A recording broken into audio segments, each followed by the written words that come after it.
Welcome to the Orca. Many pundits, experts, journalists, politicians, and academics have expressed concern over the proportional representation referendum rules and process. Now, the Independent Contractors Businesses Association have even taken the BC government to court over this issue. Chris Gardner heads up the ICBA and has led the court challenge against Prop Rep, and he joins us here in the Orca studios. Hello there. Hi, Rick. Thanks for having me on. Pleasure. For those that don't know, remind us again why you're in court over this. Well, there's some very basic reasons why we're challenging this whole process. First of all, the government has rushed this referendum process. They have not consulted extensively and to the degree that we think is important for our democracy with British Columbians. The question is confusing. There is not, what this requires is a clear question between and to be able to give voters a choice between the existing system and an alternative. And what they've done instead is put forward before voters three systems, two of them which aren't used anywhere, and they're very confusing, and it's going to be very difficult for voters to understand what they're voting for. And that was hit home in a very remarkable way on the weekend when a cabinet minister and someone with a political science degree, Minister Melanie Mark, was campaigning with flyers saying vote to support proportional representation. But when the media asked her, well, how will this work?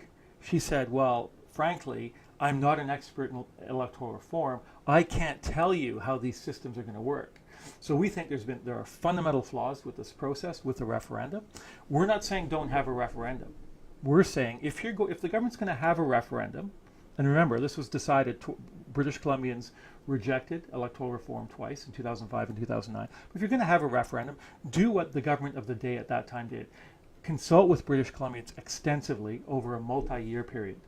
Give voters a clear choice between the existing system and an alternative, and then let the debate unfold so that British Columbians can go into the ballot box at the same time as the provincial election is taking place and cast an informed ballot.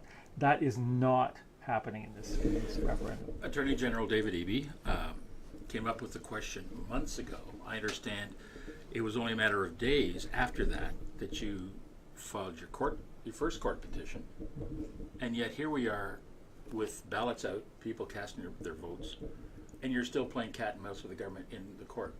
What's the delay?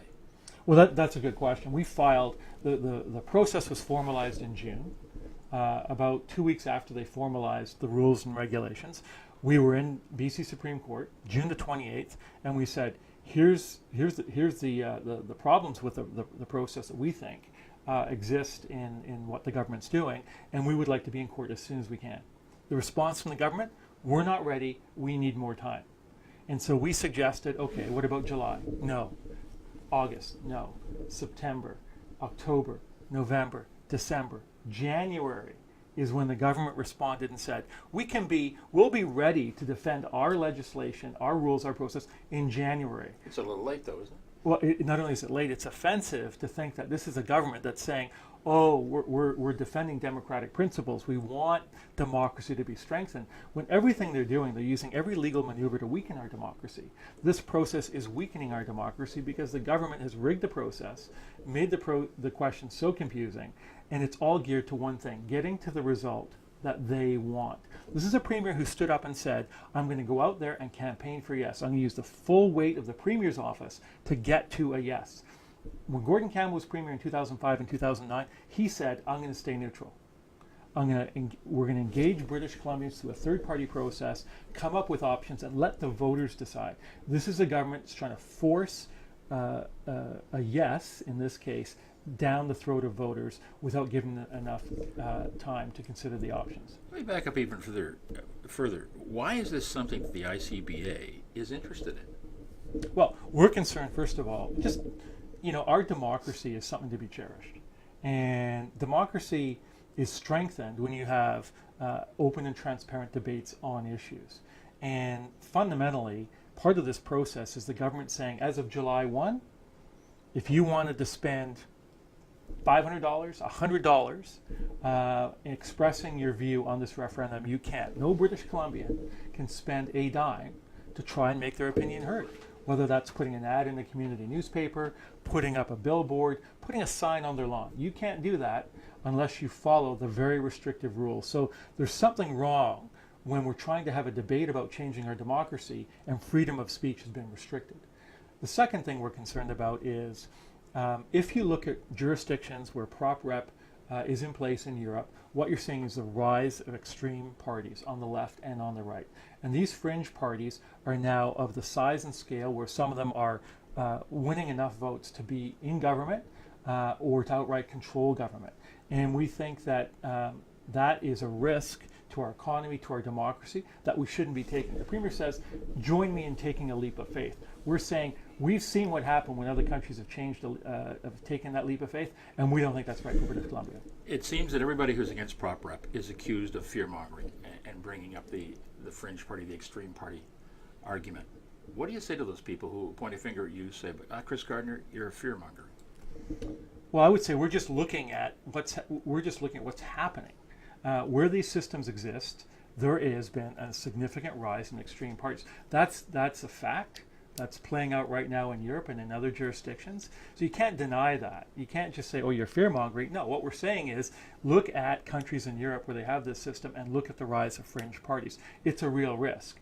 And the challenge is this government's gone headlong into a process. They rushed it. They're trying to get British Columbians into a position where there's no choice but really to say yes without having a full debate. And we think that's wrong. And we think the potential outcome is going to be very, very significant if voters end up choosing proportional representation. So where are you in your legal process now? What's next? Well, because the government said they were not prepared to defend and test the referendum process in court, you would think the government would say, we're going to be open and transparent. If there are issues, we're willing to be in court to hear, to have a judge hear them and make a ruling. They did the opposite. They used legal maneuvers to stay out of court. So effectively, we've been left with no choice but to pursue an injunction, to have a court say, hang on, we're just going to press the pause button here. And to get an injunction in this type of matter, the bar is very high.